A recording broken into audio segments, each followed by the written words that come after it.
Hello. All right. Welcome back again. Today we have obviously Coach D with me, talking today with Pix Six Football. Um, Unbelievable Instagram page he has, Coach Eric Colonna. It's unbelievable page. He really breaks down the film of the players, and what they do well, and really from a teaching aspect. And then the drills are phenomenal, and how he coaches them up. So wanted to get him on, talk some DB play today. So, Coach, it's great to have you on. Appreciate you. Thank you for having me on. I'm excited to be here. Thank you for the quick Instagram shout out. My whole goal is making the world of defensive back really easy to understand and learn the techniques.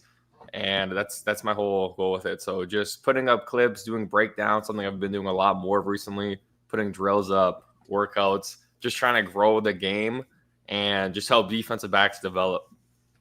No doubt. Talk about your background in coaching, and kind of how you started your group as well, how you got to that point, and kind of your overall objective. Will do. So I'm from Canada, grew up in Mississauga, which is right beside Toronto. Started playing football here when I was 9 years old, and then going up, I've always been local until it's time to go to high school. After high school, I went to Queen's University, which is a few hours away. So throughout my path there, I had some really good coaches, a few key guys, which I'm sure everybody can relate to, that really taught me a lot about technique and how defensive back play should be and just overall mentality. Then at Queens was a whole other world, because when you get to that next level, it's not just a playbook like this, it goes to here. So I just learned a lot from my coaches there, who taught a lot about coverage, really breaking down footwork, technique. Everything gets super detailed, learning how to break down offenses. So just throughout my career, which ended last year, my last season was 2023, or 2 years ago now, I've had so many moments, and this is what I always say. I've had so many moments where I thought, wow, I wish I learned this earlier, because it would have made it so much easier to develop and just get better a lot quicker and accelerate my career. So that's my whole goal with Pix Six Athletics. I started it back in 2020 during the COVID year, because we had the lockdowns, and I don't know about where you guys were, but up here there was no seasons, so we weren't playing at all. The high schools weren't playing, and I had a lot more free time, and this is an idea that I got the year before, and I just now actually have time to put into action and post some DB drills. But two, everybody was missing out on that development. When you don't play, when you don't have team training, you're not going to keep getting better at the same rate. So I started it I think the first post was July 30th, 2020, with the whole goal being helping DBs and athletes develop, just learn about the game, continue to work, get better at their craft. So in Mississauga, I started training a few guys in the area just for free, starting up, and a couple of guys from high schools around. And then I went back to Kingston, which again is a few hours away, that September. So I just continued to post, myself doing drills, my teammates doing drills, and everybody was super supportive. So big shout out to everybody who filmed them on the field or in the gym. From there, I just kept going the Instagram, YouTube, social media for a couple years. And really it was just about posting, because being a student athlete, football is a full-time job in itself. And then you had school on top of it. I did not have much time at all. My whole goal with it originally was to create DB drill packages to help guys develop. But just without that time, I only had time to really post, especially during the season. I barely even used it. And the followers would go like this to that during the season. So that was a few years from 2020 to 2023. In 2023 summer, when I was in Kingston, right before my last season, I was training DBs and receivers in Kingston. So summer training, normally you have a job in the summer, but I really wanted to just focus on growing the business. So I started to put some programs together. I started just doing in-person training a couple times a week with a group of guys there. We're all doing pretty well now. And then fast forward a few more months to January of last year, I moved back to Mississauga. I had a pretty big following at that point. I think I just hit 100,000 followers on Instagram, which really helped just grow the business in the area. Right. I reached out to high schools. I DM'd all the DBs on the teams around here to set up training. And then that's where it kind of really started taking off for the in-person training. So I was doing DB and linebacker winter camp in the area, had a 6 or 8 session package. When April hit, just went to outdoor training, was on the field a few times a week. Since then, up until pretty much the end of December, we had a couple really funny snow workouts last December. And then something a little different you got to deal with up there, buddy. Like, that weather gets you every time. Very different. I had to make a funny Rocky montage video. I got them running up the hills, carrying weights. Nice. And then just fast forward a bit more to January, just doing it again for the winter camp.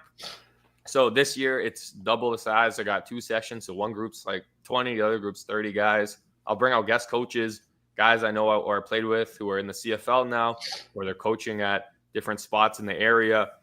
And that's the whole goal, just develop the game, especially in the area in person. And what I started doing last year as well, about midway through the year, was doing online training with DBs. So you guys probably see me promote it a lot because I'm really trying to grow it. Mm-hmm. Is my app Lockdown Academy, and it's at defensiveback.com. I got the domain for that, which is pretty cool. Yeah, that's nice. That's amazing that it was even available. I know. I was surprised when I saw it. And then with that, it's a subscription. So a membership. It's smart. My whole goal with that is everything you need is all in one place. So there's courses I'm building. So man coverage, zone, tackling, just a bunch of videos to break everything down. And then programs as well. So field training in the gym, speed program. And I'm starting to do other things on there, like more film breakdowns and clinics. So that's my whole goal with it. So my background, well, I guess you got it all now. So yeah. Focus on continuing. That was really good. Online. It's awesome. What software are you using for your online training with them? Where you're doing the videos and stuff? Sorry, what was the what software? Like what? Are you familiar with Mighty Networks? Mighty Networks, no. Yeah, I used to use Wix, which is what I still use for my websites, and their online program. If anyone's starting off, it's good, but it's hard to grow it. Just take it to that next level. Yeah, it's not organized at all. So I don't know if I could show this. It might look a little weird, but I'll just give a quick little. So this is. Oh, that's funny. You know what? It's good. You can see all the programs here. Lists. Yeah. You click into stuff, like it's all there. Here, it's pretty organized. That's good. That's very cool. Yeah. And that's the awesome. main thing is, as I want to keep adding more stuff, because I really want like a course for everything you need to learn. Right. Different drills for everything you need to do. I definitely needed an organized platform. So it's good. Definitely more expensive, but worth it. Yeah. Absolutely. You got to invest. Hey, you got to spend money to make money, buddy. You know what I mean? Exactly. But what have you done as far as like with the online? Well, because especially as you're trying to really work that, what do you think the objective is? Are you reaching out to kids directly? Do you have your kids that you train have a mix of online and with you? What do you like? What kind of clientele are you working with? So I started by doing a bit of that. I put stories up and be like, oh, who wants to improve this skill? I then do a poll, and whoever likes it or whatever, I'd message them. But it took a lot of time. I could probably automate it, but from reaching out to guys right away, it wasn't giving really good results. So what I'll do now is just at the end of posts, if I'm doing a breakdown or if I do a slide, I'll put a slide in there. I'll plug it in. I'll be like, if you want to be a leader, master your craft, and join Lockdown Academy, I'll put a couple of testimonials up there.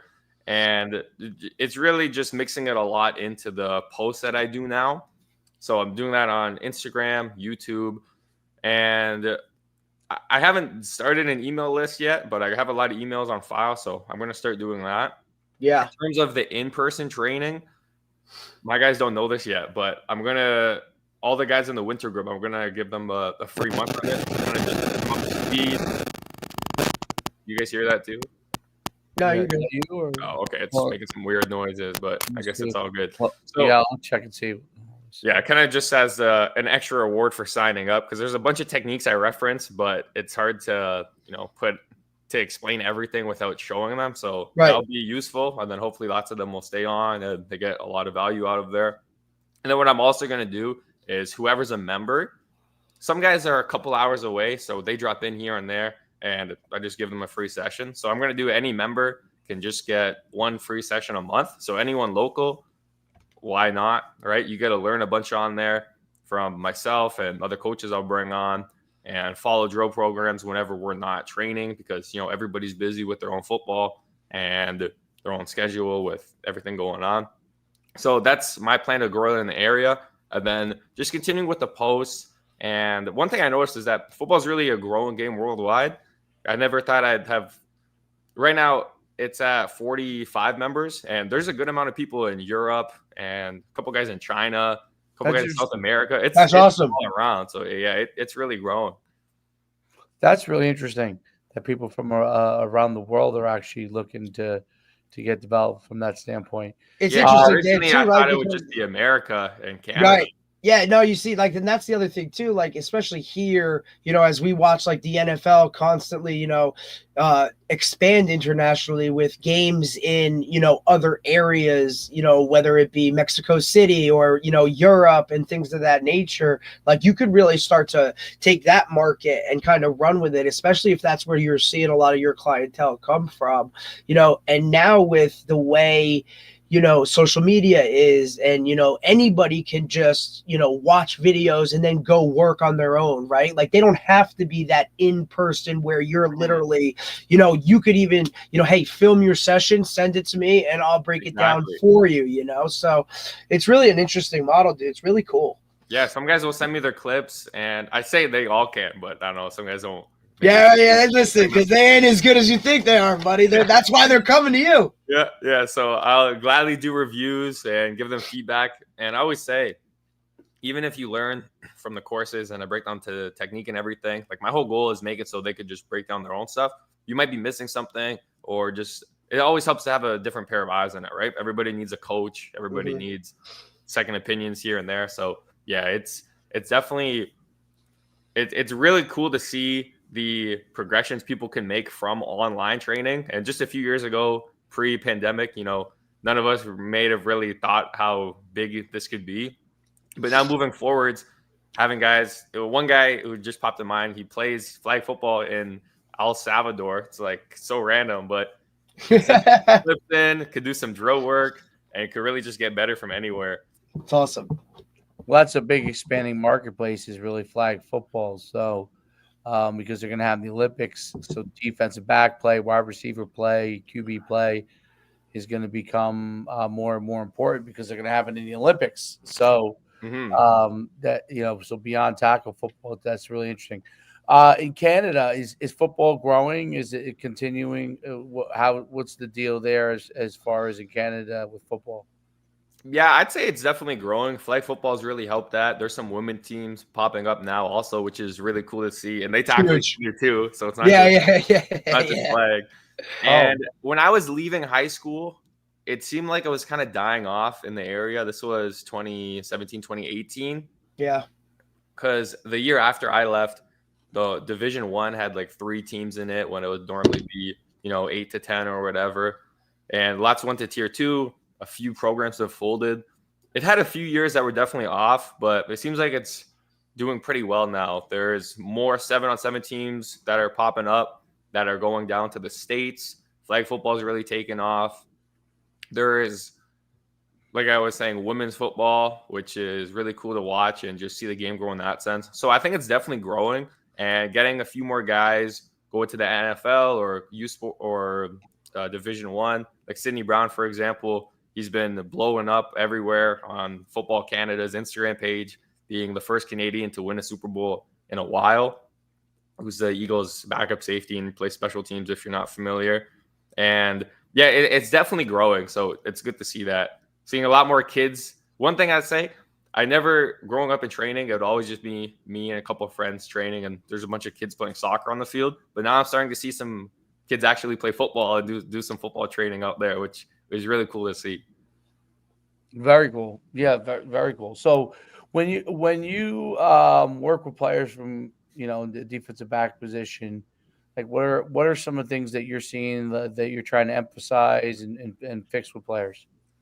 Yeah, lots of it, especially when I was first coming to the area, is just guys have no idea what to do with their feet. So it's like either if they played receiver before or if they've never played DB, or maybe they just haven't been caught up. You might have athletes who are just naturally good, who in high school it cuts it, but when you go to the next level, it's like a whole other world. Or you might have guys who aren't that good and just really start at ground one. So a few of the main things that always correct is just the footwork, making sure they understand what they should be doing with their feet. So the basics, like if I'm going to the left, planting off my right leg, teaching them the angles of the steps. For example, this might be hard to demonstrate, but like if you're planting on a 45 downhill to the left, planting off the right foot, and then the second step you want here and not all the way back here outside the frame because it's just going to really round the angle. That's just one or a couple of things that as soon as you hit the field for the first time, you can really notice it when guys are stepping way outside of their frame. If they're not snapping their eyes at all, if they're super high up, some guys who've never backpedaled before, they got their feet really wide, they're on their heels, they're really high up, and there's a big visual difference. So teaching that basic technique, stance, pedal, brakes is really key with it. And then as we start doing more man coverage, just breaking it down in terms of where the eye should be, if we're getting hands on, where it should be. Like when we line up and press, just DBs in general, but the same would go for guys that train in person. Lots of guys who aren't experienced or don't have that technique yet just open the gate right away. They line up and press and then just turn and the receiver runs right by them. Or the other side of it, you could even see pre-snap. They're just waiting and moving forwards. And then they lunge. The receiver takes a wide release.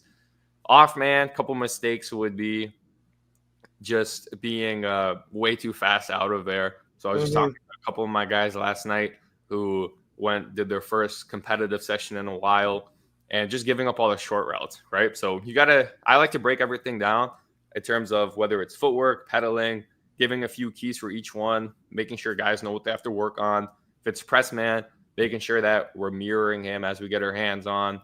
If it's off, starting with a good tempo. So every concept, there's a few things that I really like to focus on, but those would be the main ones for sure. And definitely the first one would be just starting with the back pedal and forward. That makes sense. Because there's so many different like ways of playing, defensive back and corner. As far as there's fundamentals that obviously they have to have right. Like what are some of the things you're trying to emphasize when you get a guy like right from the get go and you're teaching like a new player that's come or looking to improve quickly? What are some of the things you emphasize there?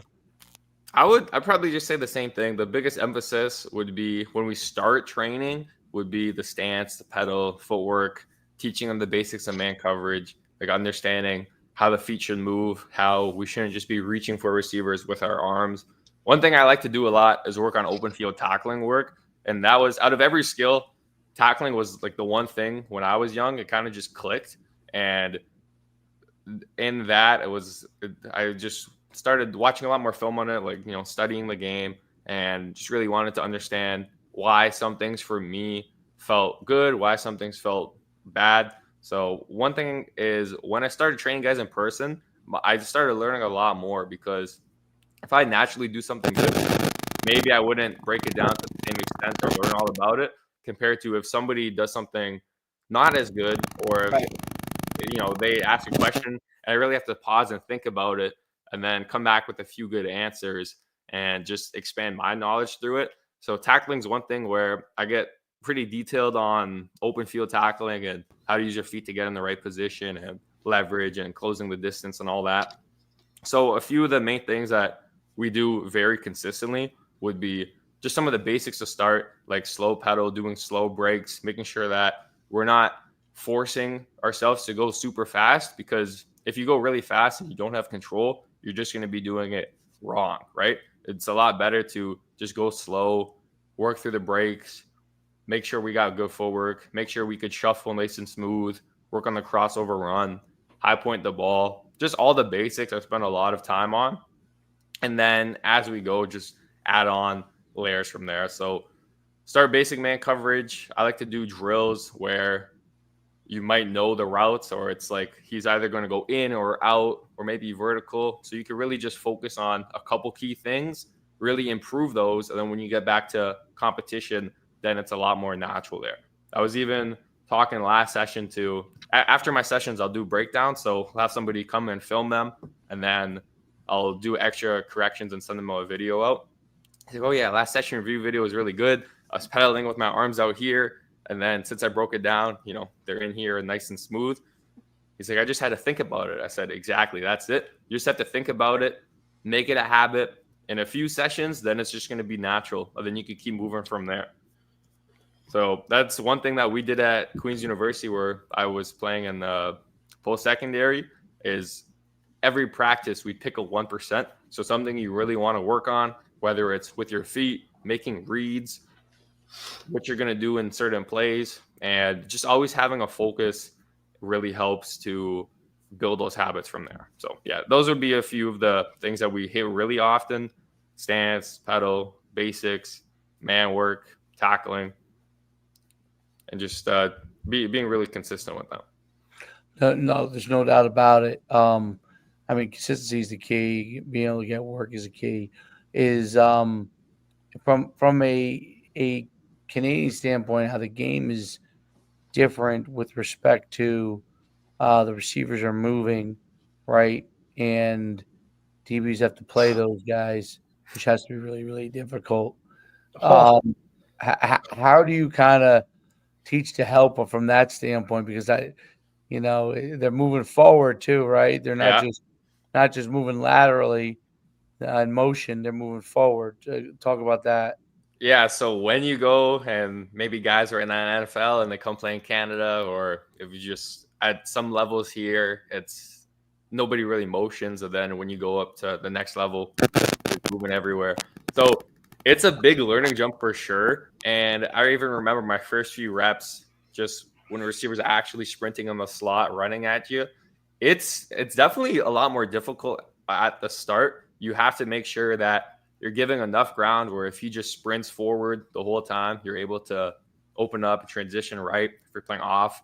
But you can't give too much, because he might sprint for 10 yards, but really he's only at the line of scrimmage. And if you're bailing out of there early, you're just going to open up every low window. So a lot of it just comes down to getting used to the tempo. And one thing I really started to do in my later years was get receivers doing that in training. So it might sound pretty simple, but it kind of took me a while to realize it, which is funny. But lots of the training I do when I hit the field with my DBs would just be main footwork. We do some routes on each other, but I always like to make things applicable to the game. So just having guys sprint for 10 yards and then run a route. So when I go into one-on-ones in practice, or when I go into the game, it's natural and it's not foreign at all. We've been using that technique a lot. So just working on it really helps. Understanding the tempo is huge, because even when you watch it, you can see how he's running up to the line. If he's trying to stem is another thing, but how much urgency is he running up with? If you watch film and pause it when he hits the line, you can see the difference with if he has a full stride and he's really pushing, or if he's kind of jogging through it. And I like to say receivers are kind of lazy too. They don't want to be sprinting 10 extra yards every single play. So if they don't have to run vertically that fast, they're probably not going to. So a lot of it is just getting used to it, getting a lot of reps, make sure that you're not in a panic by the time he hits the line. And then you get a lot better with it. Once you get a lot of reps, I like to look at it as it's actually an advantage for us, because we have more time to read the waggle when he's motioning up, read the release, read if he's trying to stem you one way or the other way, and you have more time to collect information. So as long as you're not in a hurry out of there and in a panic because you're not used to it, then it could actually work to your benefit. Right. One more thing on that. Corners got to work on this too, because everybody knows in the slots in Canadian football, there's a lot of motion. But every once in a while, they'll put a tight end on the line. The wide receiver will back off because he's still eligible. And then he gets to run around, sprint at the line full speed. And then that's where you see corners really bailing out of there because they're not used to it. So every DB's got to get used to the waggle with the motion coming up. And just all those same tips apply. Lots of reps, reading the tempo, reading if he stems you. And that really helps to it. The other side of it, so that's more of the I'd say that's more of the easy part, as complicated as it could get. The other side is the motion. So in American football, pretty much everywhere in the world, except Canada, correct me if I'm wrong, but you could have one receiver in motion, or you could have multiple, but they have to get set before the snap, right? So in Canadian football, you could have literally 6 eligibles, because we play with 12 players, all moving around. If you have 3 guys on this side, 2 on this side, you could have this way, the fullback leaks. There's just a bunch of shit that goes on. So it could be really hard. It's wild. That's wild to me, because obviously, like, I played defensive back my entire life in college as well, dude. And one motion guy going across the formation was a pain in the ass, let alone having dudes literally run at you and come this way and do all that kind of stuff. Like, I can't even imagine. It's an entirely different skill set and base, right? Not even talking about the footwork and whatnot. I'm just talking like eyes. Where do my eyes go when all of this is happening? And then to be on multiple levels and all those, there's just so much into it. Like, it would literally be like a different game. You know what I mean? And which it obviously is. It's just crazy to think about.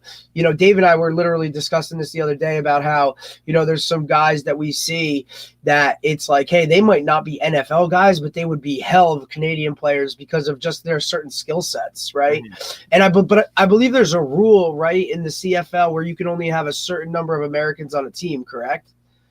Yeah, I don't know what the exact number is. I think it might be something like 6 Canadians at a time on the field, or there's definitely the numbers. I don't know what they are personally, but it's interesting. But there's definitely at least like half American. There's a lot. There's some positions that are usually fully Canadian, like free safety is usually lots of Canadian. You get more Canadians on the O-line, lots of special teamers. Right. And yeah, pretty much every quarterback's Canadian, aside from a couple. Most of the DBs, like corners, it's rare to see a Canadian corner. Right. I don't know all the details with it, but yeah, there's a lot of Americans that come up here and play. Interesting. So hey, that's a big jump for it. And then I'll just give a couple tips for that. So sometimes when I start watching film, and especially when you go against somebody like University of Ottawa, they had their offensive coordinator used to coach in the CFL. I think he was in the NFL a bit. So when playbooks get really complicated, you start watching the film for that week. And I would just be like, oh my God, how are we going to defend this? There is so much motion going on. This is so confusing, because our defense would be a bit more complicated too, in terms of if we have a certain formation, if the fullback's on one side, we call a certain coverage based on it. And then maybe somebody else is blitzing. So if they motion early enough, and if they go under the quarterback, if they motion early and they go behind the quarterback, it gives you a little bit more time to change the call and make adjustments. If they go right before the snap and you don't have any time, everybody's got to yell, play it, and they just go super quick. So it's really confusing. But after watching the game a few times, it's like, okay, I've seen this motion before. When they have these two guys close together, they come back this way. Just picking up on the tendencies is huge. So if anybody's confused watching a lot of the motions, watch the game a few times. Something I really started to do my last couple of years was drawing up every play. And the coaches would give us a breakdown anyways, but I like to do this right after the game from the previous week and just get an early jump on it. But drawing up all the formations, because teams will have, maybe they have like 6 main motion patterns, and then off of it, they're really only going to do a handful of plays on each. So, for example, I play safety.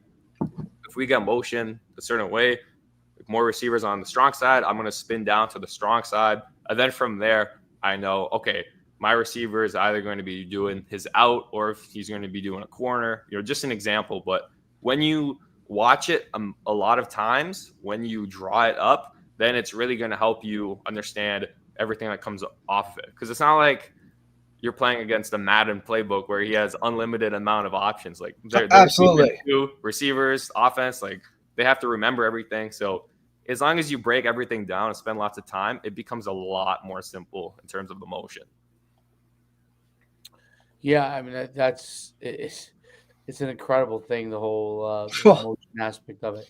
Now, like for players, like where their objective they want to go at, like where are you trying to? Because obviously there's colleges that play Canadian football. Do some of those players want to go to America? Is that possible, or anything like that, or? Yeah, so most of the guys that train here, their goal is to play in university. So just, Ontario or Canada, just make it to the next level. And I'd say for a good amount, like most of them, that's their main goal. A couple guys I train who are already in university, but that's more during the summer when they're back home. For a few of the top guys, they really want to play in the States. So a couple guys will go to camps in the States, reach out, try to get recruited, or they play at a school that's not too far from here. It's called Football North. So they're a prep school for football, and they have a team. They get a lot of elite players around the area, and they'll actually play all their games in the States. So that really helps guys get picked up there. They'll travel to Ohio. I don't know their schedule, but a bunch of different places in the States that they'll go to, and they'll get picked up. And there's a couple guys on it who will go from there, get scholarships, and whether they play in America and they eventually make it to the NFL, which would be the ultimate goal. That's awesome. Even if it's just making it to America. One thing about the CFL draft is if you play in the States, you're really highly likelihood of getting drafted. There'll be guys who play in the States who barely even do anything in terms of game days. Just because they got taken by an American school, they get drafted and they get a chance in the league. So everybody wants to play at the next level because I do specialized training. It's not like running a camp for, kids who are first getting into it. Yeah. So that's what helps keep it competitive and high level with everything. And I get to be detailed, which is what I like. So everybody wants to play at the next level. Few of the top guys really want to play in the States. And whether it's going on sevens tournaments or going if they play a Football North, which a few guys do, it's there's definitely different pathways there. Yeah, and it's something we see too here with, there's a couple, we call them like prep schools. They're high schools, glorified, they're high schools where it's just like 9th through 10th grade, it's where they actually have guys, from Canada that will come and board there and live there, then go through high school, which now puts them already on track to go to like an American university, college or whatnot, as we call it. Yeah, that's one thing I gotta say. Guys will go and play at different prep schools in the States also, like the Brown brothers, Sidney Chase Brown. I'm pretty sure they went to IMG. And that's a big one. So where we are in the Northeast here, because we're New Jersey guys, which is East Coast, New Jersey, Connecticut, Massachusetts has a lot of those quote prep schools that bring in a lot of international players, and those guys usually end up doing pretty well. Yeah, well, John Mechie's another one who I don't know which school, but I know he started playing high school in the States. And actually, I know his brother Royce, who plays on the Argos here, and we trained together a good amount, especially during COVID. And it just shows you, like, if you play in the States, it really helps out because coaches in the States, from what I hear, they really prefer American players because if you watch Canadian film, of course, somebody who's not in the area, you don't really know what the competition level. No idea. Is. And if you have a guy in your area and you're recruiting him who's just as good, why would you not take him, right? There's a lot less that could potentially go wrong and, borders and everything. So, yeah, definitely anybody looking to play in the States, you see a lot of guys do it, but getting there as early as you can really helps out for the recruiting. There's no doubt about it. With respect to, like, what you try to guide the players through the process with, so from the time they start with you, how do you progress like the development of DBs? Like what are from the time you work with them, you start with the stuff that you talked about earlier to when you like progress them into more advanced stuff. How do you do that from a development standpoint? I would say just being really consistent with it and being more detailed as we go on. So even as I train, and that's one thing where I learned a lot from, which I didn't mention earlier, is just being on the field countless hours after practice on bonus days, just learning a lot about my footwork technique and just getting a ton of reps in. So as long as guys are putting in the work, it's not like I would say you're not going to hit a plateau with it. You could always come out of the break a bit quicker. You get a little bit more efficient with the movement. There's always something to work on. But for your question, is just getting a bit more detailed. So guys who are starting off, I'll just focus on the main things in terms of what we talked about earlier. for guys who've been training with me for a while, or if they're already more advanced, we'll get into more of the details, like coming out of the break, for example, making sure we got good stride length, making sure, just like in track, we got good heel recovery. So we don't want to come up and be picking the feet up right away. We want to actually accelerate and drive out of there, making sure that our feet aren't tilted on a bad angle. So one thing I like to say, maybe this will be a good example, but if you have the ground here and these are your cleats coming on the break, if you go boom with the T-step, you're going to have a lot more success, especially on slippery fields, compared to if your cleat is more tilted like this, because it's a lot more likely it's going to scrape the ground. And then you see lots of guys slip that way. So those are just a couple of examples, but just getting more detailed with everything, from breaking down their film, making sure once they understand this, I can move on to the next progression. It's like you got to understand what you're doing first before you really understand what your teammates are doing. And then you can understand what the offense is doing. And then you could really just start anticipating plays more. So there's progressions to all of it. Like, you know, something like a back pedal. When you have a good back pedal, it's not like you have to keep getting better and better and better. It's like you got a smooth back pedal. You know, there's not much more to it in terms of other than just staying consistent with it. But with the footwork, we get pretty detailed. With man coverage, there's a ton of different things you could talk about. If somebody has their eyes in the wrong place, if they're opening way too early or way too late, obviously those are going to be some key corrections. If I'm going and I'm training with somebody who is really good in man coverage and he's really consistent and he just needs a bit of the smaller keys, then, you know, that's what we'll break down and that's what we'll drill and work on. Maybe it's getting better at playing the hands quicker or just having our hand in the right spot as the receiver gears down, making sure that we're looking back at the right time, which is more of a basic one also.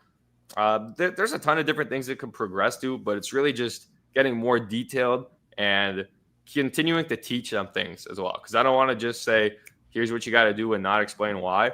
Everything I say, I'll always come up with the reason why and explain why this is what I think. Maybe another coach will coach it this way, but here are a few reasons why this is important, and then see what makes the most sense from there. But it's just really all about getting more detailed with it as players develop, because there's always that next level you can get to there. Yeah, I mean, it's one of those things that progression is so important. Okay, now this is my last question. What makes a great DB? Like, what have you found makes a great defensive back? Okay, I'll say that's a good question. I'll say a few things, and I've definitely done a few posts like this before, so I don't know. There's probably a couple of things that I'm going to forget, but the main things would be, number one is speed, because if you aren't fast, you won't be able. Well, if you're slow, you won't be able to cover. You don't have to be the fastest, but you know, ideally you can be. So if you aren't quick, fast receivers are going to run right by you. Fast running backs are going to run outside of you. And when you test your 40 and it's bad, coaches aren't going to want you. So speed is really important because you need it. And then the other thing is it makes everything else easier. So the faster you are, if you have a bit sloppy footwork, or if you kind of lose balance on one level, you got to catch up with somebody. It makes everything else a lot easier. In terms of breaks, staying with guys, your technique could afford to be a bit more sloppy. So speed is essential, and it really helps with everything. Number two is eye discipline. This is what I'd say is the second most important thing. You have to have good eyes, knowing if I'm a man, I got to be looking at my guy. I like to say hips pretty much all the time.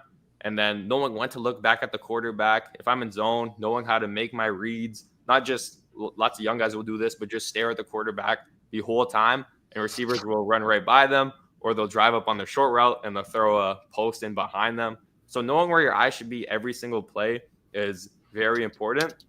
And then the third major thing I would say is the mentality. As a DB, I'd say it's one position where you're guaranteed to get beat at some point. It's funny, I put a comment on an Instagram post. It was saying how Travis Hunter got beat on this play or whatever. And I commented, there's only one DB that doesn't get beat. And guys were replying, who is it? Who is it? I said, it's the one who doesn't play.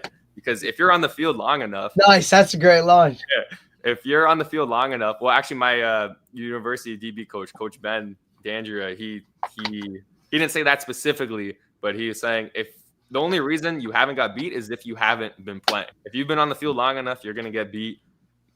maybe you won't get mossed in a crazy way, but somebody's going to catch a ball on you. You're going to miss a tackle at some point. So you just have to be able to reset your mentality and always lock into the next play. Whether you made a really good play or whether you made a really bad play, every play in football is a new opportunity to do something great. And if you don't take advantage of it, something bad might happen. So DBs have to be locked in every single play. The example that you'll hear me give every time is Malcolm Butler, the Super Bowl interception. Yep. 2 plays before that was that crazy catch by Curse when he caught it kind of on his head and it bobbled and he caught it on the ground. So picture, if he didn't have a good mentality, if he lost confidence, if he didn't drive out of that break on that interception play the same, then he wouldn't have got that one of the best, probably the best pick, maybe in NFL history with the Super Bowl on the line to seal the victory. So You just have to be able to have that mentality every single time to reset and just lock in on the current play. So those would be my 3 main pillars for successful DBs. You got to have speed.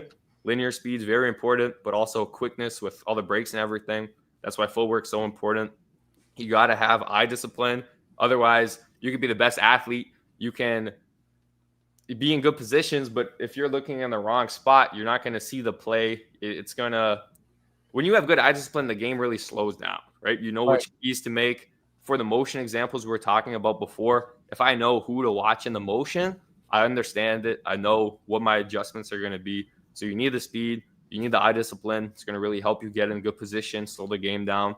And then you need to have that short-term mentality and just always be confident. You could have a DB who is super skilled, but he's not confident. You could have a DB who's not that good, but if you're really confident and if you truly believe you're going to win the rep, you're going to have a lot more success. You'll see DBs go against – this is probably the best example I'll give, and they'll be the last thing I say for this question. You'll see DBs go against guys like Devontae Adams or maybe Jefferson, anybody really. When it's an elite receiver, they'll just do one step out on the line, do a simple cut, and the DBs are in a panic. They start opening way too early. They're all jittery in their coverage. Same thing if they're tackling. He takes one step, and you could tell when guys are in panic mode compared to when DBs are playing composed. They're staying nice and low. They're playing with good technique, and they're making the receiver earn everything. There's a big difference between being scared because of the guy you're going up against and you're kind of just giving it to him and you're jittery, you're not confident, compared to when you see a DB who's confident step into play. He's going to be playing with good technique. He's going to be playing with good pad level. He's using his feet. He's using his hands, and he's making the receiver earn it. You have to make the receiver earn everything. You can't just be not confident and open up early or do any of those mistakes. So one thing I always say in training is you should work so hard that you're confident against anybody. And even if you're going against the best receiver in the league, he has to earn it on you. And you spend so much time running, you spend so much time doing your footwork, you spend so much time actually competing and training that you're ready for whoever you're going against on the game. That's a great point. I mean, it's a thing for the defensive backs. Obviously, speed's important, but being confident, being able to play, being able to recover from bad things happening is so important. And obviously, the eye discipline is key. Not looking at too many things at once. You got to look at your key and make sure that you're focused in there to be able to get your read so you can then progress to the next thing that you have to do. I'll emphasize speed too, because when I was growing up, I was one of the, in terms of kids, like when you're in high school or whatever, like one of the faster guys. Well, before high school, when I started doing high school and doing track, I was like, "Whoa, these guys are actually fast." Like I feel slow. Coach Schuman's a track guy, so now you're talking his language, man. Yeah. So I always felt like I had good football speed because in the game, I'd never feel anyone run away from me, and I'd feel really quick in terms of making plays and agility. And I was never too fast in a straight line, which was a problem because I had a couple coaches who were like, "Oh, it just matters what you do on the field. You don't have to be the fastest guy." So now I'll always emphasize speed because, like I was saying before, if you're not fast enough, if you don't get a fast enough 40, or when you want to play pro, not gonna happen. It's athletes. Like you're not gonna make it. So speed is super important, and DBs should never have the mentality where it's like, all right, well, I'm slow, but I got good technique. It's like when you want to play at a higher level, that's not gonna cut it. Yeah, it's the acceleration is the key, and the makeup speed is the key because the offensive player knows where he's going. You don't, and a lot of times there is lateral movement, but it's really opening hips linearly to where you got to go. So a lot of it is that linear running to where you have to go, whether it's forward or backwards, in order to make a break. So you have to be able to have the ability the quicker you can transition to your linear speed and accelerate is going to be the key, whether you're on the receiver or not. And then obviously your ball skills help you whether you play the ball or not, and how well you do that. But That's another huge one because you could be in a good spot, but if you don't know how to turn or you go with the wrong hand and you miss the tackle or you miss the punch, he's just going to be gone. So, yeah, that's super important. Yeah, there's some guys that can't decelerate too, right? So, and they're related. So, like if you develop the explosion there, you should be able to develop the explosion and deceleration, but those skills have to be worked on, right? Because, like if you have that skill set, if you work the things necessary, you should be good. But the problem is like there are guys that haven't worked. They've worked their linear speed and they haven't worked the deceleration or adjustment to the balls, and they end up getting PIs and stuff like that because they can't get themselves in position to make a play, or in the position to break up the ball, or just in a position to distract in some cases. Yeah, right? That's all.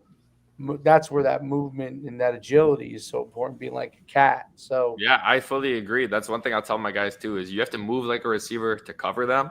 And just when you brought up deceleration, super important. And I haven't touched on it at all. But I think I made a post 2 days ago with just saying the importance of it. You got a couple clips here just showing running right by the receiver. Yep. If you're not able to snap down and stop on a dime, he's going to do that and create separation. So you got to be able to run routes and snap down the same way they do. The same way they do, right? That's it.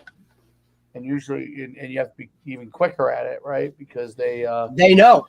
You don't know when they do. Right. And look, that's the one thing as a DB and whatnot. It's you're always at a disadvantage, like because the offensive player, is going forward one, you're going backwards as a DB. So there's a minus right there already, right? They know where they're going. You have absolutely no clue, right? Their quarterback has worked throwing timing and accuracy with that guy over and over again. And you're literally out there by yourself on an island trying to figure it all out. It's where, all of those little things, Coach, that you touched on, talking about your footwork, your eye discipline, that's what makes or breaks, whether it's, the receiver catching a touchdown, or whether it's you breaking up the pass, or whether it's you picking it off and going the other way. Those little split-second type of decisions, that little hesitation in your footwork, or that little misplaced footwork, that's the difference between all of those big plays and whatnot. And I like to tell my guys in the secondary, like, hey, man, like if you make a mistake, they're scoring touchdowns. Okay. This isn't a D lineman that makes a mistake and then, the linebacker and the safety get to make the tackle, right? Or the linebacker makes a mistake, you make the tackle. You make a mistake in the secondary and they're banging their head on the goalpost for 6 and everybody sees it because everything happens in space. So it's an extremely hard position to play. In my eyes, only the top guys with that mentality can play it. And, it's awesome to see how you're really taking, pride in the craft to another level. So that's really awesome, man. I really appreciate you taking the time. It's been excellent talking to you. I know Dave, I'm sure, has enjoyed it as much. I personally think Dave's younger son, who's 10, it should be a DB and continue to play the position as a DB because I'm a big defensive guy and I'm always going to push for him to do that because the kid's definitely got some skills in terms of that. And then he can play 3 snaps every series and not have to worry about, being the quarterback and doing all that stuff. So Dave knows where I stand on the DB position. It's what I played. It's what I take pride in. I love it. It's definitely changed a lot since I've been there, and I just can't even imagine playing Canadian ball with motions and all that other kind of craziness. Like I just there's absolutely no way I would have been a defensive back if I had played Canadian football. Absolutely not. I just didn't have the speed. I just didn't have what it takes to do that type of stuff. Absolutely not. So kudos to you, man. The fact that you could cover guys moving in motion, coming forward, buddy. Holy hell.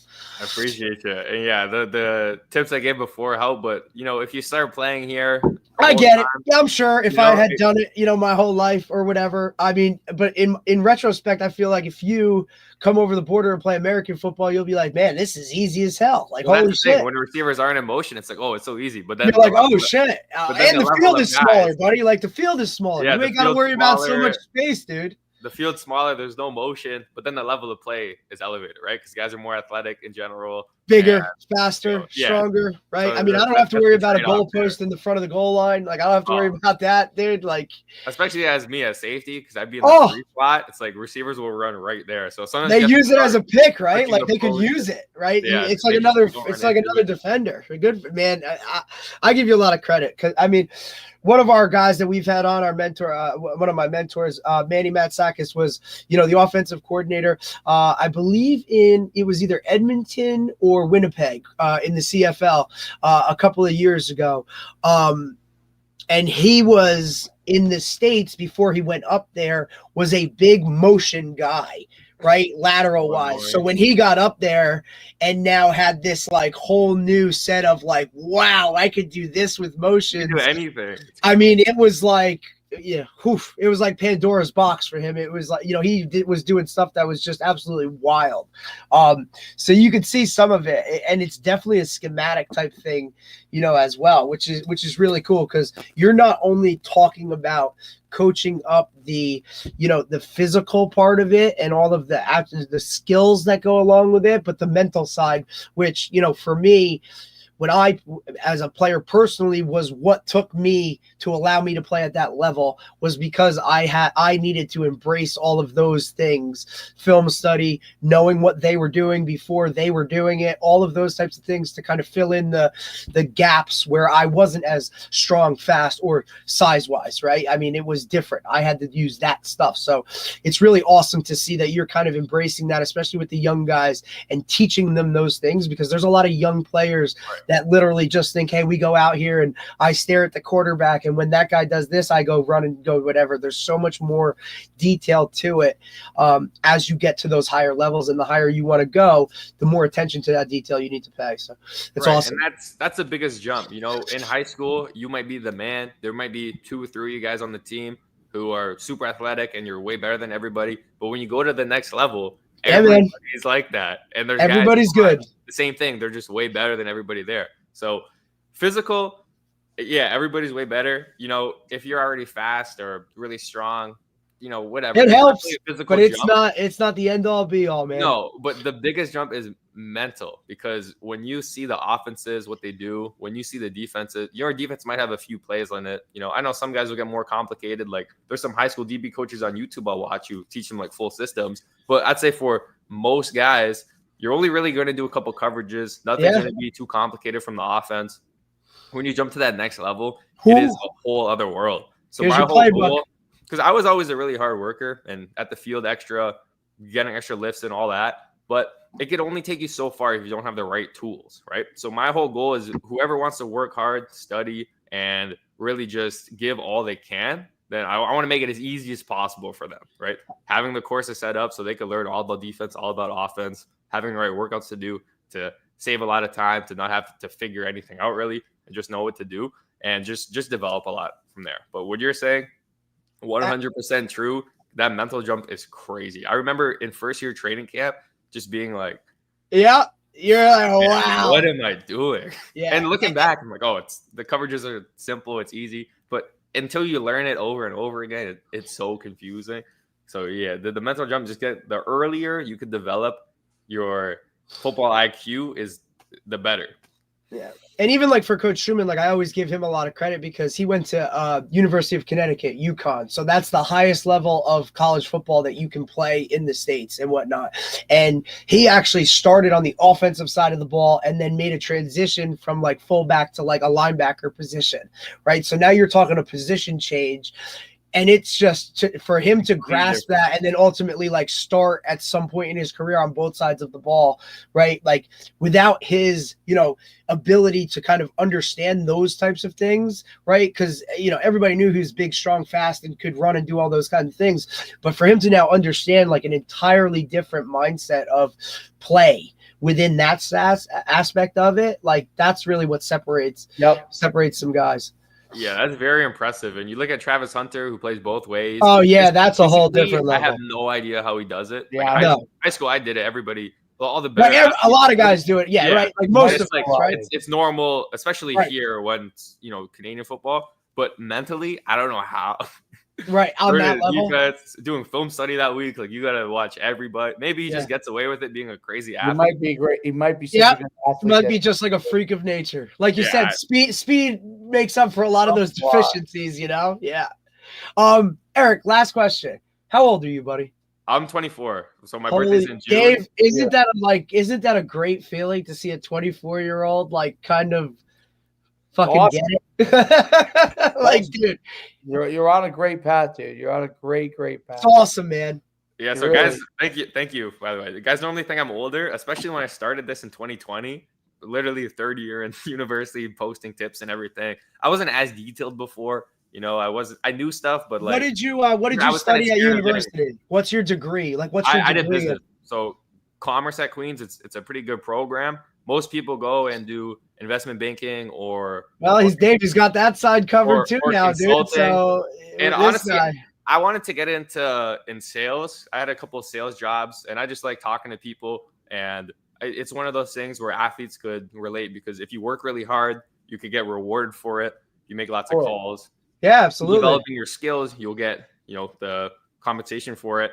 And then this was just going to be a side hustle for me. So actually in my first year of university, I was watching videos on YouTube because I was bored of school. And it was like, how to get rich. And it was said, you need multiple sources of income, make an ebook when they were really popping off in 2018. Damn, Dave, this guy, man. Like, all right. So the funny thing is with that, I was like, oh, okay, I need an ebook. What do I know a good amount about? So the defensive back drills was pretty much the only thing. So that was what I had originally.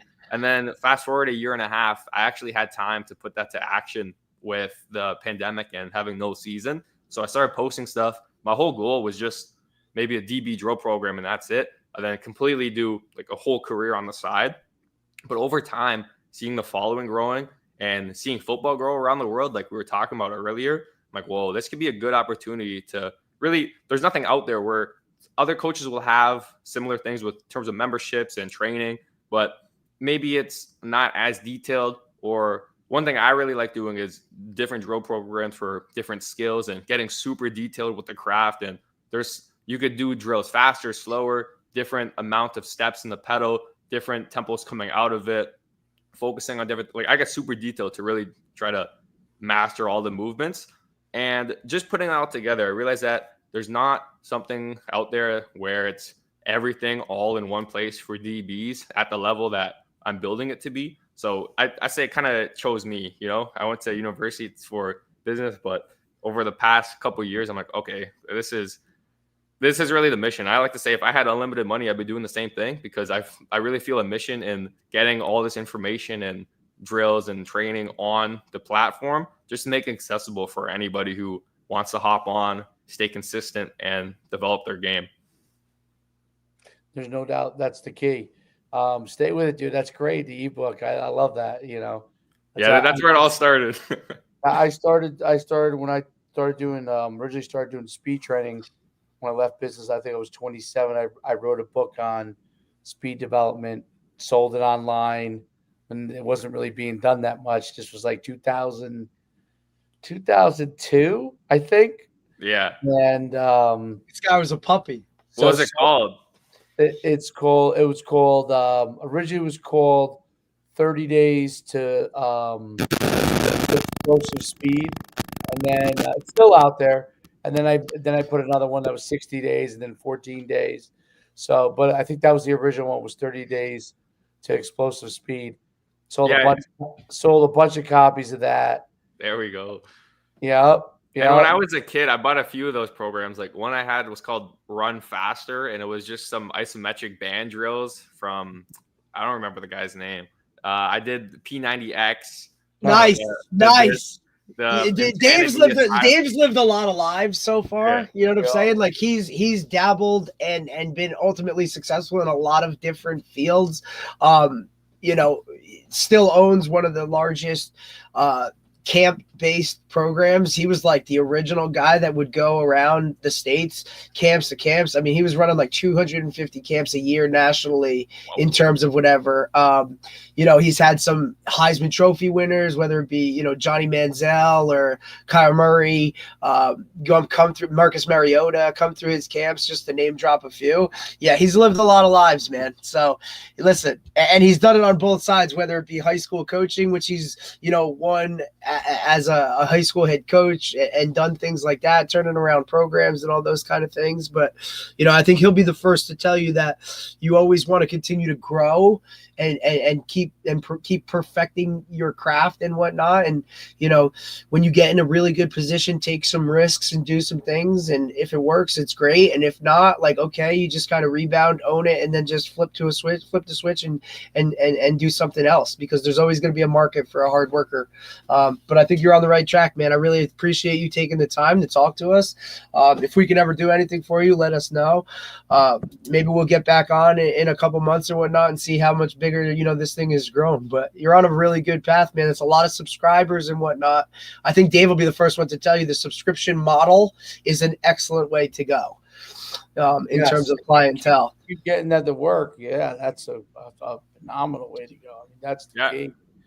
And some guys will say, well, why is it monthly? I say, well, I'm going to keep making it better and better as you keep getting better, right? Yeah. Well, and also, like, a guy that's going to get better isn't going to use the same stuff as he started with in the beginning. So if you can continue to, absolutely, like, hey, now you unlock this set of drills or this program, because now, all right, you've mastered that.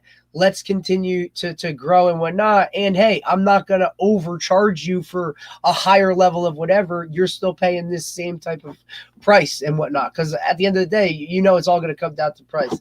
But listen, don't do too much for free, buddy. The key thing you want to keep doing is figure out what you feel your time is worth and everything. And because you're, and the value of each program that you have.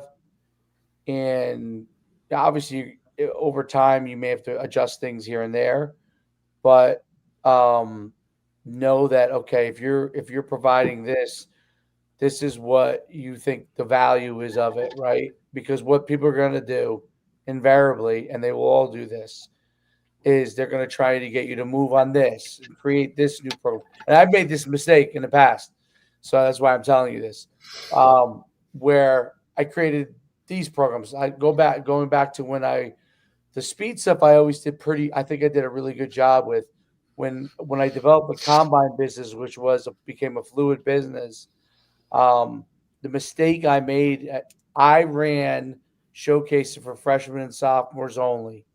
Mm-hmm. And then I would let in 8th graders if they asked me to, but it was if they reached out. What mistake I made was I tried to eventually serve everybody. So people said, oh, can you do it for juniors? You know what I mean? And I was like, all right, and I eventually created. So what happens is when you create something for everybody, you begin to create something for nobody, right? The key is to become successful in what you're doing really well. The things that you do really well might be a few things, right? But become successful in those things, double down on those. And then when you get that done really well and you nailed it, then you expand to something else, right? But don't want to expand too much before you nail it, as long as it's going in the right direction. If you have a service that sucks for some reason, like let's say your online thing, you get to 100 members, you can't grow it anymore. And you're just like, no matter what I do, I can't get it to go more than 100 members. Mm-hmm. Then you might say, okay, those 100 members are getting whatever, but I'm not going to continue to expand this because it's not growing what I'm trying to do, right? So that's a good way to approach it, and you'll figure out what works best. But I always thought that was a mistake I made. Like I thought, oh, I could grow anything. I could grow anything I touch because it was gold at that point. Everything was gold, and I was touching everything was growing, and I was like, you know what? I can do this, and it will grow. Like I know how to get people to programs. I had a team that was really good, and eventually you get people copy what you do. That's the other thing is there's going to be people that are going to, and then they start to steal your model. I noticed it on Instagram for sure. Oh, yeah, you'll see it. Oh, 100%. Because, look, everybody wants – look. It's not copyrightable, right? Yeah, you can't. You can't own that, right? It's not like a patent or anything to that. I mean, I'm like, I just made this drill up. Like, what? Right, yeah. Of course. So it becomes that's why the thing is like, so let's say you're important, and I don't, we talked about it, but I don't know which things you think you do best. But let's say it was like your training and your online program, right? Let's say those are two of the best things you have. Nail those things until they can't be nailed anymore. You know what I mean? You can keep expanding what you do within that, but nail those things if those are the two things you're doing. And when you nail that, then you could say, okay, you know what? I've taken this nearly as far as I can take it. I need to expand this. Oh, you're always looking for new ideas, and you can always experiment. But if you double down on a new idea, know that it's going to take away from something else you're doing. You know what I mean? Unless you go get somebody to invest a bunch of money in you, then you're good, buddy. Story. Then you're good. Then you got a different story. But then you could go and take more risks and stuff like that. But if it's you bootstrapping it, nail what you can nail as long as you're bootstrapping, because that'll help you be successful. I mean, I had at one time 100 camps around the country. We were doing, close to $2 million in sales just from camps. And that I thought it was impenetrable. And the coach said everything he was touching was gold. And then people chipped away at it. Do it. I'm going to do this. Copy this, copy that. I looked up. Everybody was copying it. It wasn't something that was patentable, so it could be copied, right? So it's one of those things. And now I've been able to adapt over the years to do different things. You constantly have to be adaptable, but nail what you can nail. And then while you're always keep your eyes open for something new that might work, you could experiment in there. As long as you don't feel like it takes away money from what you're doing and the quality of what you're doing. Right? That's the biggest part too, I think, right? Is always hold that high standard in what you're doing. Like, I'm not gonna now work with or do it. Don't ever stray from what your thing is. Big companies screw this up, right? So you see like all these. I always say, like, I always call it the Pizza Hut thing, right? I don't know if you have Pizza Hut in Canada, but yeah. Pizza Hut. When I was a kid, when I was a kid, it was awesome. It was awesome. They used to have video games in there, and then we, the old school like 70s red lights and the red. I didn't even know that. Yeah. Oh yeah, it was a wild spot. It was awesome spot. It was awesome. Then they had a great buffet, and then what happened is they got bought. They made so much money and they kept expanding. And they got bought by private equity, and private equity just wants to increase the value and resell it. So what happens is they kept expanding, the quality kept going down. So now you gave opportunities to other chains and other groups to be able to succeed, and they slowly chipped away at Pizza Hut. Pizza Hut now is not the same as it was when I was a kid, right? Great company, part of it they sold, and they're a big part of a bigger entity. But they're never been the same as what they were, right? And so that's hard for anybody to do. But you keep focused, because what you're doing is great, dude. What you're doing is great, and keep doing it. Figure out what other things you can expand into, and keep doubling down on your success. I think you're going to be fine. Appreciate it. Thank you for the advice. And that's one thing that I'm trying to stay focused on. Also, is just. There's so many things on my to-do list in terms of what I got to build for Lockdown Academy, my online training, where it's like I don't even I can't even afford to expand right now in terms of other things. And people will be like, oh, why aren't you doing this for every position? Or why don't you set something up where other coaches, I'm like, I have, it's Stick just to your niche, man. Stick I know to I what have you to do a lot of work on this right now. So it's like, until then, it's like, I can't, I Right, gotta because then really eventually focus you'll in on lose this. money, but 100%. quality in what you're doing, right? So you're not paying attention to these couple things you do really well. And listen, that's why I say if you get a dead end, meaning okay, it's not really growing the way I'd like it to grow. Mhm. That's Then when you pivot. At Yeah. that point. That point you pivot. You say, okay, maybe this is a good idea to do, or maybe try this. But if it's And know going, your market, right? Like know going your up, market. Yeah. Figure if that it's out, going right? up, try to figure out how you can continue to make it go up. But yeah, like feel free to reach out anytime. Like I can tell you that I've made lots of mistakes. I've had lots of successes. But like it's very interesting as you go on a journey. The cool thing is you're really young. Like I was pretty young when I started. I was 27 when I started. I'm 51 now. I'm still in the game. I could tell you there ain't many in 20. I guess it's 24 years. How many people have gone that are no longer in the game anymore? Not even, and like so even far removed from it that you wouldn't even you couldn't even backtrack it to see where they're at now. I don't know if this is a good example for what you're saying, but some accounts I could think about, just Instagram specific. Back when I was starting off, I was like, oh, this DB page looks really good. I don't know if I could get as good as this. And it's like they haven't used it in 2 years. It's like guys will be doing great stuff, but then just stop, or if they get goofy. And that's what's good, being young and just being able to dedicate myself fully to this. And coming out of school, I was like, all right, what should I do? Blah. And you always have that degree to fall back on, and use it. This is the time to do it. Listen, when you're young, are you married? When you're single, no. You're no kids, no, you're good. That's the thing. I'm like, well, you know what? I got to see how this goes, because if it goes good, great. If it turns out that this online isn't what I hope it will be, it's like, big whoop, right? I could. Plus, you'll always. I think you would always be desirable in the coaching world, because if you do really good there, what we've seen with a lot of guys that are really good trainers of positions and stuff, they always, if they decide that they don't want to be in business or anything like that, they seem to always have opportunities coaching wise. You know what I mean? Yeah. And so that still seems to be a path that you could always go if you wanted to. That's another thing too, is there's so many teams in the area that are like, oh, yo, do you want to come be our DB coach? 100%. I was like, I literally can. Like the amount of stuff, because I'll have my sessions a few times a week, but other than that, I'm just grinding online. I'm trying to get everything on there as fast as possible. Do it. Like I can't be just a DB coach for this team. Like I'm trying to be a DB coach for the world and help everybody. That's the hardest thing. That's very awesome, hard. Man. Good for you, man. Yeah, and that's the good thing is that's what you want to do, right? Yes. Like there's some guys that want to train and also coach at a school, college, or whatever. There are some people that what you're doing want to be able to be the DB coach for the world. You just identified in this session. And by the way, your free coaching session here. No, easy.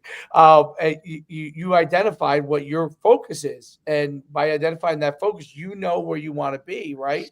And that's great, because you want to be able to help everybody get better. That's your focus, right? Mm-hmm. Someone else's focus might look at it like, man, why isn't this guy coaching at a college?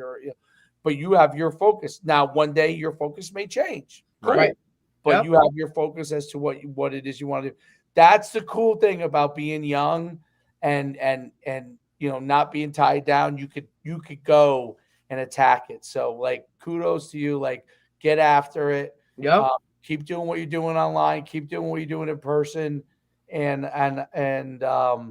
hopefully, next time we talk, you'll be like, oh yeah, I'm doing, I'm nailing this, and I'll be excited for it. My goal for this year is 200 members. There you go. Perfect. That's it. Something attainable, buddy. Listen, appreciate you taking the time, Eric. Right here. There it is. There it is.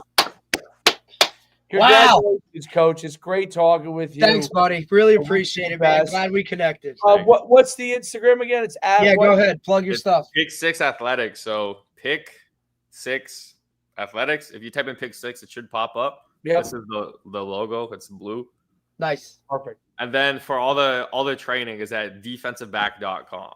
Which is amazing that he got that domain. Like, Yeah, that's amazing. It definitely wasn't free, but when I saw Hey, it was that's available, I was like, I need this. Nice. It was worth it. It was Hell worth it. yeah. Good job, man. Appreciate you. Thanks, Eric. All right, it's been All great right, have a talking great about day. you guys. Take care, Appreciate all the buddy. Have a advice good one. in the second half. So just thank you for having me on. I've had a great time. Awesome. Nah, no problem. My pleasure. Derek's pleasure, I'm sure, as well. Appreciate you. We'll see you soon, Eric. All right. Bye. All right. Take care. Thanks. That was great. Great job. Shit.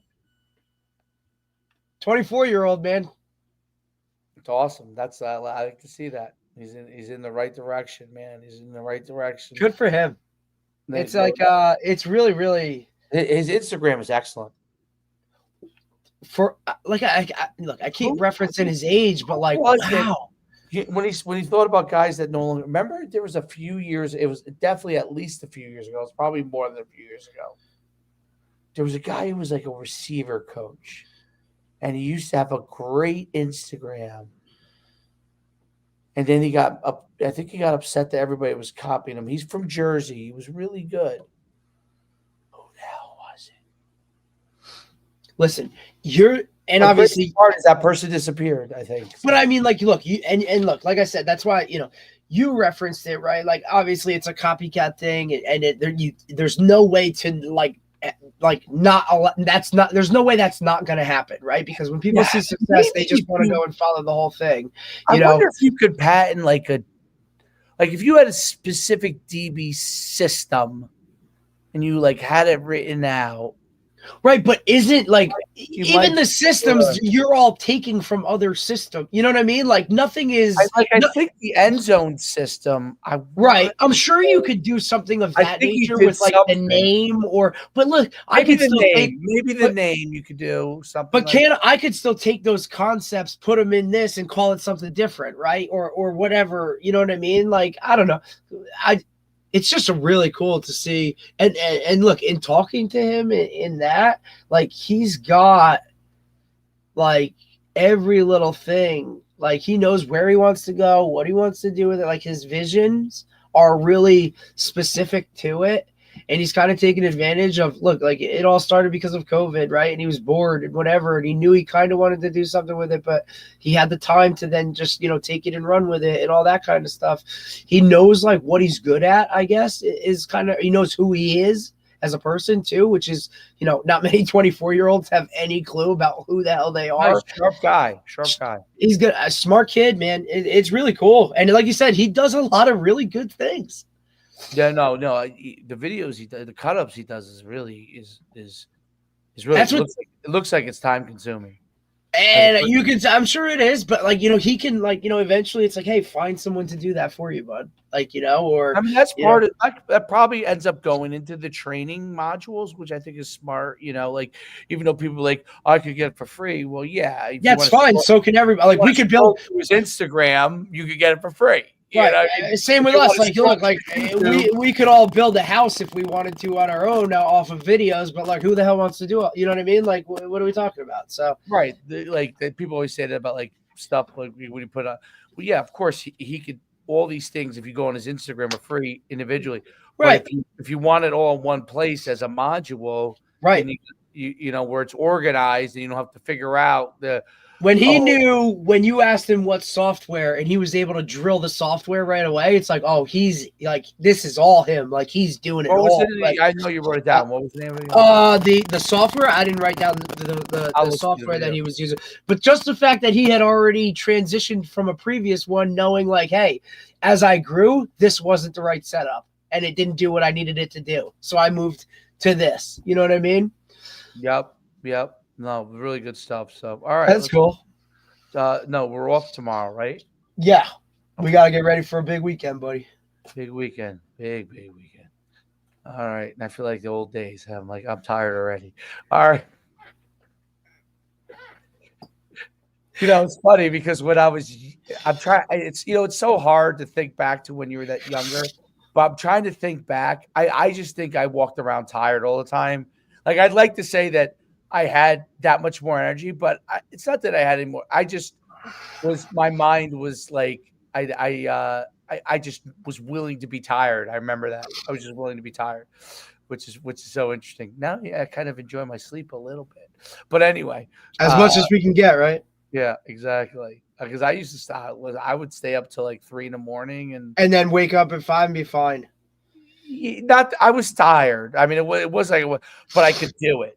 Now, I would be like, I could do it, but I would probably sleep after for 2 days. God, yeah.